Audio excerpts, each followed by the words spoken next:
Welcome back to another episode of the Higher Ed Podcast. I'm your host, Kamar DeJarnette. I'm flying solo today. Back to back podcast today, too. So, Dr. Lalande, please have a little bit of mercy on me. But I'm glad to have you, my friend. I've spoken with you a couple times. Know how busy you are. Excited that you were able to squeeze some time out for us. Maybe just introduce yourself to the audience and give them kind of a bit of your origin story. How'd you get here? Sure. Dr. Emmanuel Lalonde, I am the Senior Vice President for Enrollment Strategies and Student Success at the amazing place they call Columbia College Chicago. It's led by our 11th president, Dr. Shante N. Bolton. Um, sh- it's been an amazing time. We started in 1890, Columbia College Chicago, and really, we have a tagline that is powerful, in my opinion. Creative career starts here. We believe, you have an opportunity to connect with industry partners and an opportunity to, when students talk about, the end in mind, how is this major, is this college education going to provide me a job at the end of the day?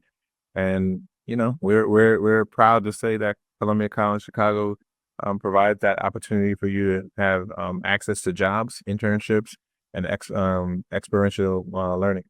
Awesome. Awesome. Yeah, I think we have the president scheduled. She was going to appear in November, but I think something came up and we pushed it to January, but we've got her scheduled to appear as well. So Good, good. great. That's exciting. When would you just kind of talking about your career, kind of two-part question. Was it always higher ed for you? And when did you kind of first fall in love with higher ed? Yeah, so no, I wanted to be a lawyer. No one can tell me I wasn't going to be a lawyer, but God had other plans, right? 6 months after I graduated, I had the opportunity to work for my alma mater, Delaware State University, Go State, Nice. and you know, for me, I fell in love with it right away. I was an RA, right? I was Yeah. an SBA. I was in Greek life. So just understanding and being immersed in the student experience was something that I wanted to really impact. Right? Nice. Being a director of student leadership and activities at Delaware State, being a part of our student center that was demolished, the old one that was demolished, and building a new one, being a part of the wellness center that's at Delaware State, being a part of the village, Sure. which is housing complex that's at Delaware State. All of those things kind of really inspired me, and seeing the student experience being impacted in a positive way just really made me realize that higher education is a calling for me. Sure, sure. Okay, so it's one thing to fall in love with higher ed. There's a whole nother thing to want to be in leadership in higher ed, right? So how'd you fall in love with leadership? Because leadership's not for everyone, right? It's not, but I had some great role models.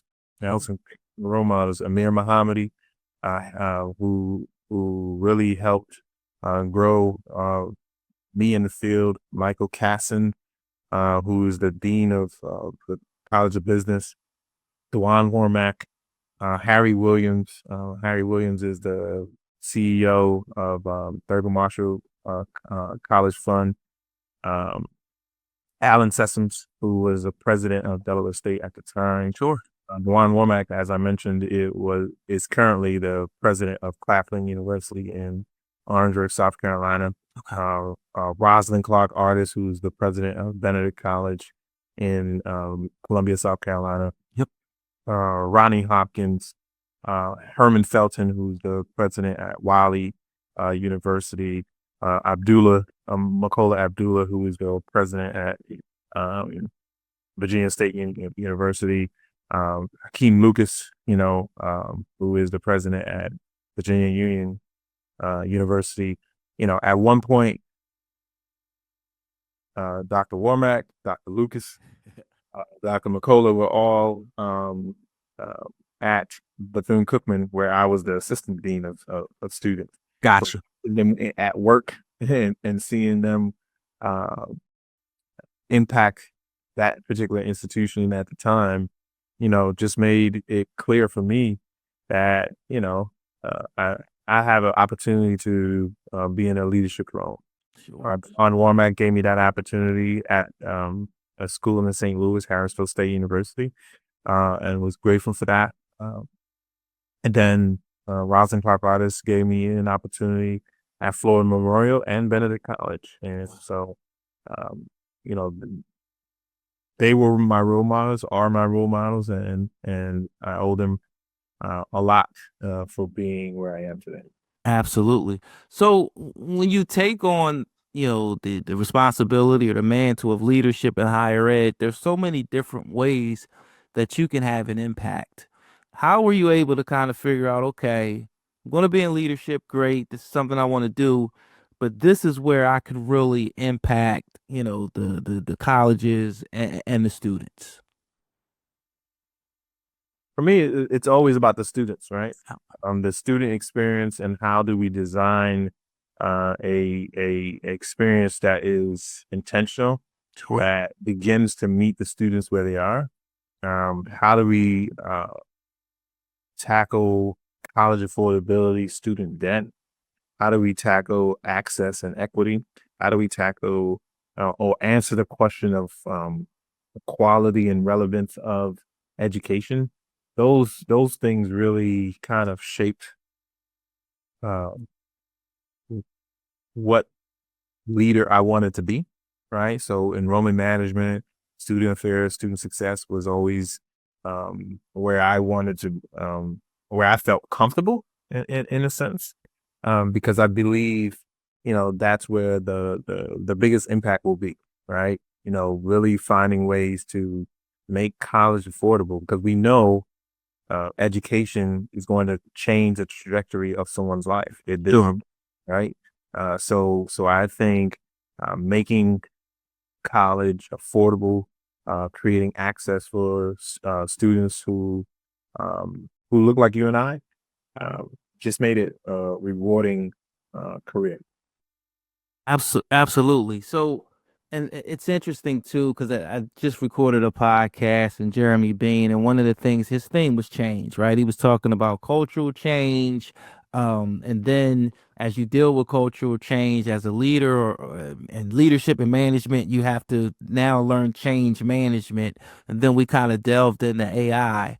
I'm curious from your perspective, we're in 2025, post COVID, how much has the landscape of higher ed changed from your perspective? Changing fast, right? It is changing fast. What we're working towards as a sector is not embracing AI, but because AI is here. Right. Really, um, how do we continue to use AI as a tool? Sure. And then the MSIs, the smaller MSIs or HBCUs, how I wrote an article not too long ago in I believe it was Diverse magazine, and really talking about how investment into those MSIs and HBCUs, those smaller ones, Right. be able to create an infrastructure that is ready for all the nuances that comes with AI.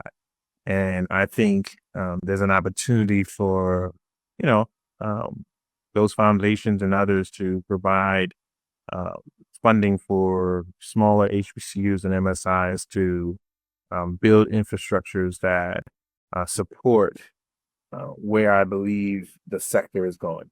Absolutely. So, and you spoke about this earlier, the relevance of education. One of the things we've been talking about a lot on this podcast is how post COVID, it's almost been more of a burden on higher ed to kind of prove its value, relevance, return on investment. Um, Are you seeing that? And if so, kind of how do you think about that transition or that change in higher ed? Because at one point it was automatic. We're sending them to school. Now I'm talking to people that they've worked in education themselves, and they're like, I gotta kind of reevaluate what I'm going to do with my child, which was insane.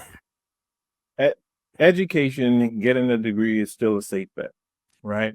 But however, it is important for colleges and universities to be able to provide different ways of educating the population, right? Sure. So for many students, it comes down to jobs, Yeah. right? So credentials, how do we provide um, programs that are quick, maybe that provides a student or so who wants to just get this credentials in order for them to move up in their profession, and then who says 4 years is the norm anymore, right? Now, are there programs that we can redesign to make it 2 years, right? Are there or 3 years? However it works. We have to begin to really, um, while we're in this disruption of higher education landscape, we have to be comfortable enough to say, okay, maybe we should look at some things differently. Maybe the curriculum needs to be redesigned to fit more of a working student, or maybe it doesn't need to be 4 years. Maybe it doesn't need to be three, right? Maybe can it be two? Right? Sure. Can we knock out all the electives and, Right. and focus on the core of that particular major? So I think it presents an opportunity as a whole for the sector to just reimagine what higher ed is right. So COVID allowed us to, for those who weren't online, uh, to be online, or they were shut down, Right. and guess what? We still we still are here and we survived, right? So Absolutely. there's a lesson in that, and I believe there's an opportunity for the sector to just really continue to grow and change. Absolutely. Another thing you brought up earlier was access and equity. Excuse me. When you think about those two concepts, is it was it more of a challenge 5, 10 years ago as it is today, or is it just as much of a challenge from your perspective? Yeah, I think it was always a challenge. Now it's even more given the political landscape. Sure. But uh, the goal is still the same, right? The goal is still the same.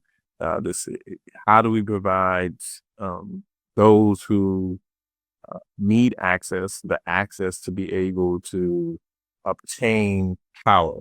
Power in this case is education. Sure. If we are in this profession uh, trying to do the work, we will find a way to continue to provide that access, no matter how the political landscape is. Absolutely. Do you think and the reason why I asked this is because I saw something where they were talking about crypto currency and Bitcoin, and they were saying that it's such an equalizer because it levels the playing field. The access is somewhat finite, so you don't have to deal with inflation. I wonder from an academic standpoint, do you think something like AI and innovation helps with equity, or does it become more of a challenge, if that makes sense?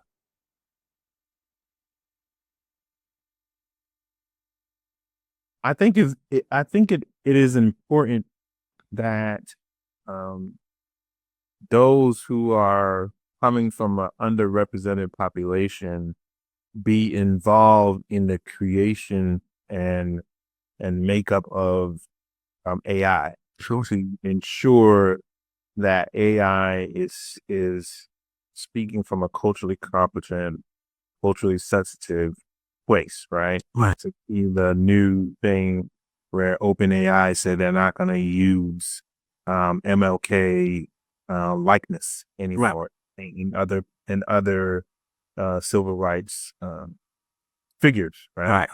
That's important, right? And that's important. Thanks to the family of Martin Luther King Jr.'s family, really honing in on the point that you have to be culturally sensitive. And I think there's an opportunity for us to be involved in the creation and ensuring that AI, all the nuances that come with AI from an ethical standpoint, legal standpoint, making sure that those things are in line with what we want to see, and AI becoming a tool, Sure. than AI becoming adversely impacting us. Right. Great point. Another thing that's really become popular, and it's interesting because I'm not bringing this up a lot of times, the guest star, but they're talking about the enrollment cliff. And, is it real? Is it not? But I heard an interesting spin on it. It was referred to as the demographic cliff as a term, as opposed to an enrollment cliff. I'm curious to see, do you acknowledge the enrollment cliff? Do you think that it's here? And if so, kind of what are your thoughts on it, and how do we mitigate against it from a higher ed's perspective? Excuse me. Yeah. The Roman cliff is real. It's here. Folks are not, graduating. Students are not graduating at the rate that they were maybe 5 to 10 years ago. Sure. So it's there. The other piece is, as you mentioned in our last few questions, students are asking, is there value to attending college, right? So that is a real thing. And then access and affordability continues to be the driver, right? It's not enough to say we'll give you a quality education. Now students want to know, well, are you going to be able to provide financial assistance for me to get this education? So that's going to be critically important. So, enrollment managers working with our advancement team to be able to provide scholarship dollars for students who need the support, it's going to be critical, right? It is a competitive market, for students. You can always tell May 1st on social media, which is National College Decision Day. You have all these students that says, I receive X amount of dollars from this many institutions, right? So for them, that matters, right? How much money I'm going to get from a institution through scholarship dollars is going to be key.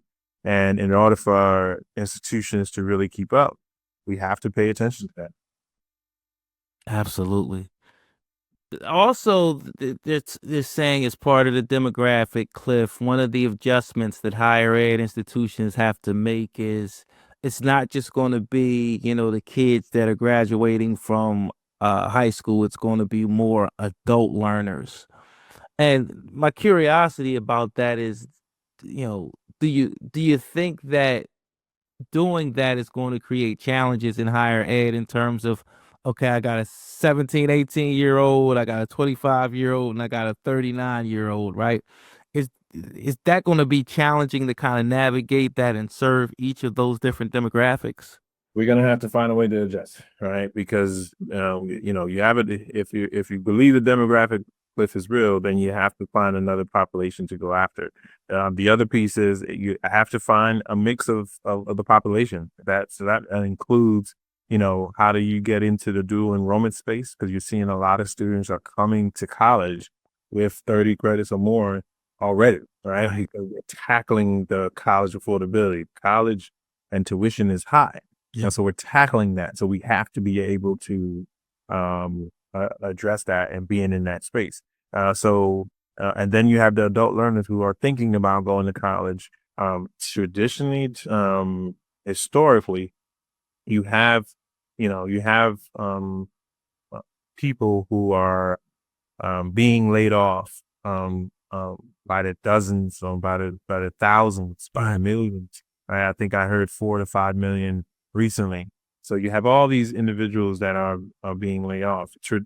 Historically, when that happens, um, until they find their next employment, they tend to go back to school, right? So you have to be prepared for that, right? There is a market for those individuals who are currently laid off, or even the government workers who are furloughed at the moment.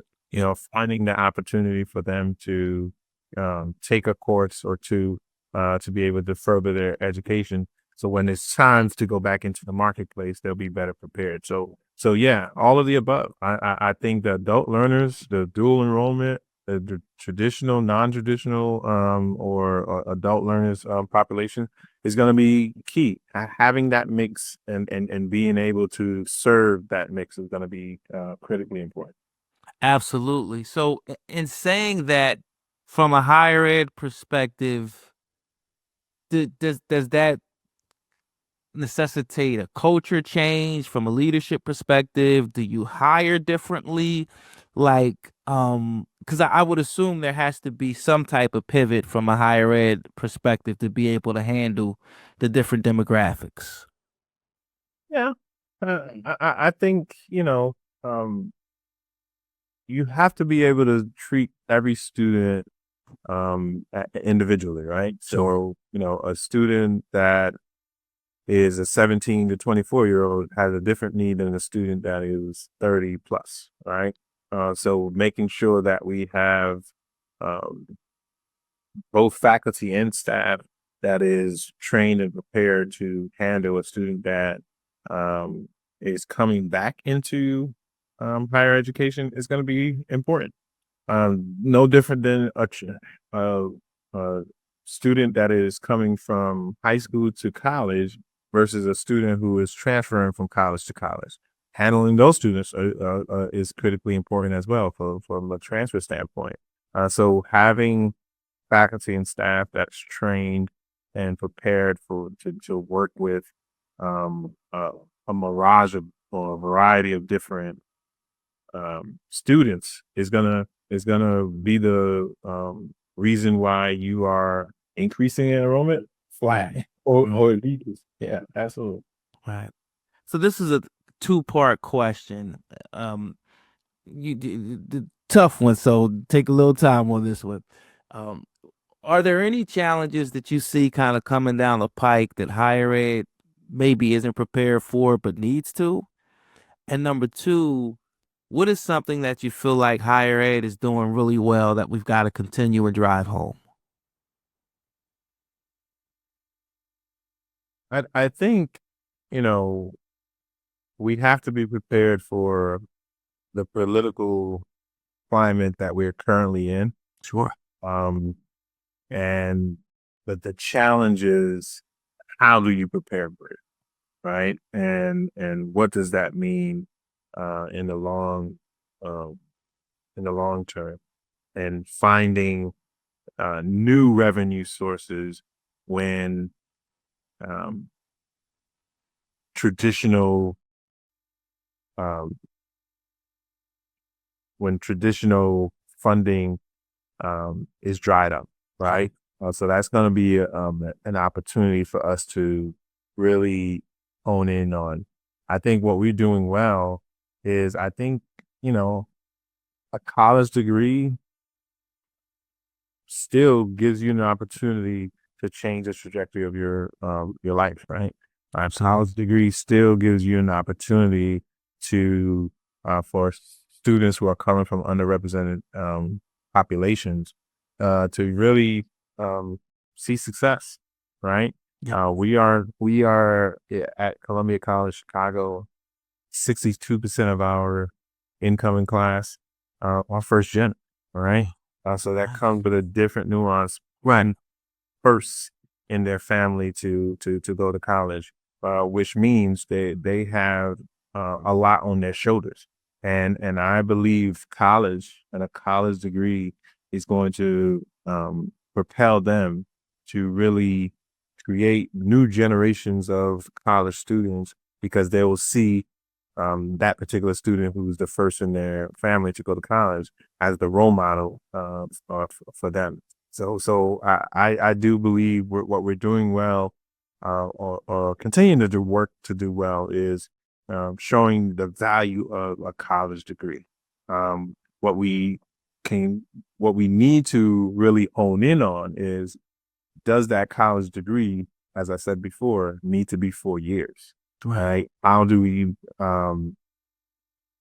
expand or do better in, or make it a little bit more faster for those particular students that need it quicker?